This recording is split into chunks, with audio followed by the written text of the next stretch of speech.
đây ông có nàyនេះជារបស់លេងថ្មីបាយពី switch PoE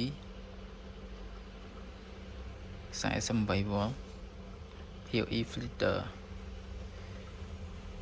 នេះប្រើប្រាស់សម្រាប់កាមេរ៉ាដែលមានប្រើជាមួយនឹង lens ប៉ុន្តែយើងអត់ចង់ប្រើជា switch PoE យើងអាចដើរអាចដើរតួជាមួយនឹង PoE filter នេះបានអញ្ចឹងយើងដោតពី switch ធម្មតាយើងមកនេះដោតពី switch ធម្មតាយើងមកចូលក្នុង lens នេះតោះមកយើងចេញមកពីដោយ DC មួយដោយ network មួយអញ្ចឹងគឺងាយស្រួលមែនតើសម្រាប់បងប្អូនមិនចង់ចំណាយលុយច្រើនអាចប្រើជាមួយនេះបានព្រោះយើងដឹងស្រាប់ហើយ adapter PoE គឺវាថ្លៃហើយទី2